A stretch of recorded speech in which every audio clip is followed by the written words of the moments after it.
There was a riot in Washington, D.C. last night. What exactly is going on?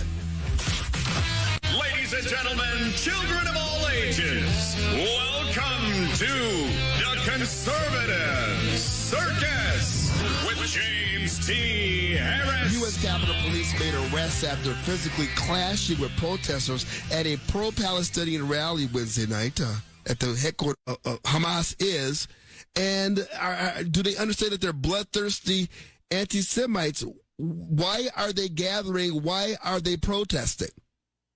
Well, because, James, they can get away with it because no one's holding them accountable. They can throw stones at innocent students at ASU who are simply trying to move forward with parliamentary procedure. They didn't want to hear their BDS proposal, which, by the way, BDS is boycott, divestment, and sanctions movements that have basically called for the economic removal and destruction of Israel. And thankfully, Arizona has a law against that, against state funds going to that, but they want to reverse that. And, we're calling on officials to prosecute students that threw stones, that committed acts of violence, while other students were trying to be peaceful, trying to be democratic. And you talk about demonstrations all over the country. This anti-Semitism, by the way, as much as the scab has been removed, the wound has been there. This anti-Semitism didn't happen overnight. It has been fostered by a far left that has been silent while it incubated this and this red-green axis, the cooperation between radical progressivists and radical Islamists that together hate America, hate the West, hate Israel, hate Jews. And we saw it through the Black Lives Matter movement and demonstrations where Louis Farrakhan and his followers, that are some of the worst anti-Semites in America, were marching across America, destroying our businesses. And now we're saying, oh, where did this come from? Because a war started in Israel where Hamas committed acts of savagery against women and children and babies, and we see what happened. And now Israel responds in a just war, and all of a sudden it becomes politically correct to support a terror organization, which has been listed on the terror organization list for years. It's just, we removed a scab that's been there, and it's time for America to have leadership that'll treat it.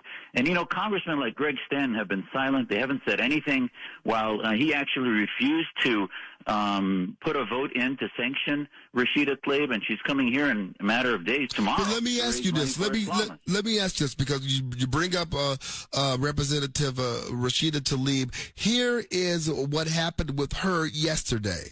Congresswoman, do you regret using the phrase "from the river to the sea"? It's used by terrorists to call for the genocide of the Jewish people. Do you regret using it? The White House says that phrase can be anti-Semitic. Are you anti-Semitic, Congresswoman? Are you anti-Semitic, Congresswoman Tlaib? Are you anti-Semitic, Congresswoman Tlaib? Are you anti-Semitic, Congresswoman Tlaib?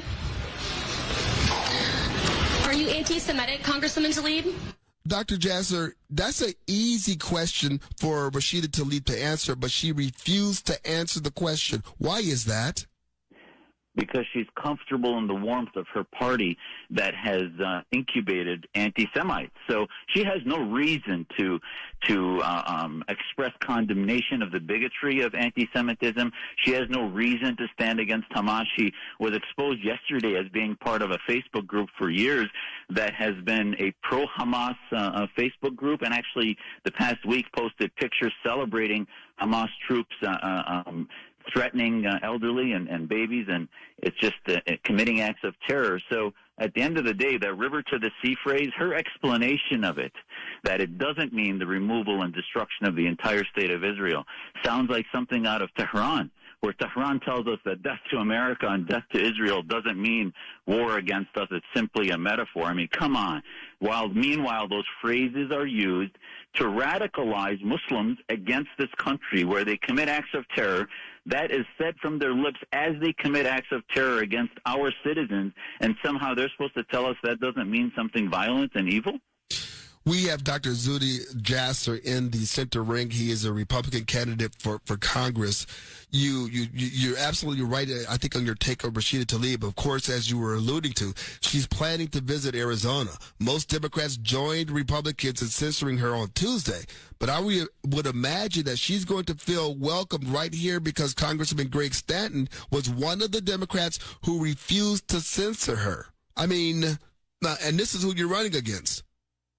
Yeah, I mean, I hope the citizens in Congressional District 4 realize how not only empty their congressman is, but, if I were in Congress, I not only would have voted to censure Rashida Tlaib, but I've also sponsored a resolution to expel her. You don't get the high honor of representing America and Americans while echoing calls for genocide and supporting anti-Semitism. And there needs to be a bar. You send her back and say, listen, you all need to send somebody else that is not going to be using the platform of Congress to advocate for a militant terror organization that wants to destroy our country. That certainly is not part of free speech, which is advocating for terror organization.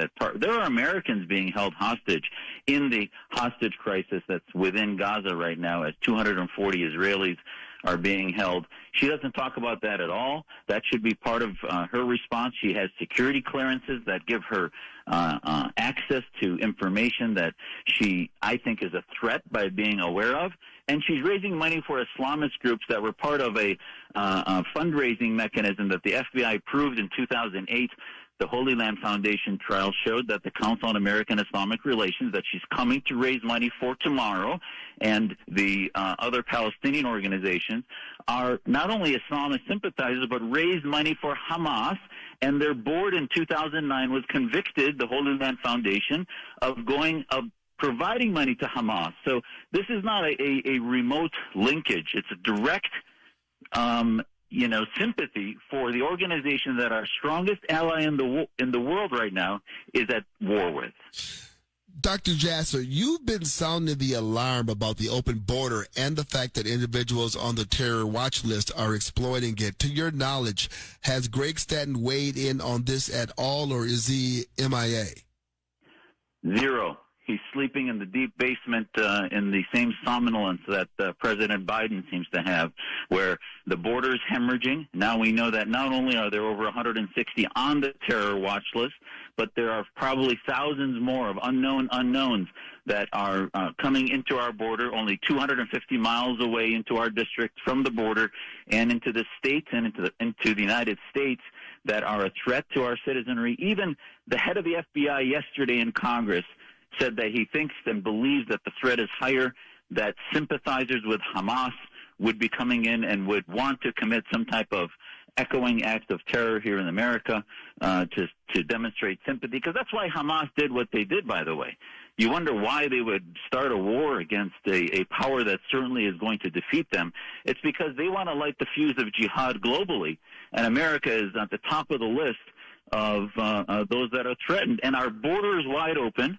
And Congressman Stanton is completely derelict in his duty by saying nothing and using look at his Twitter feed. Doesn't even say anything on Twitter, let alone in Congress. And he's poorly representing the citizens of our district.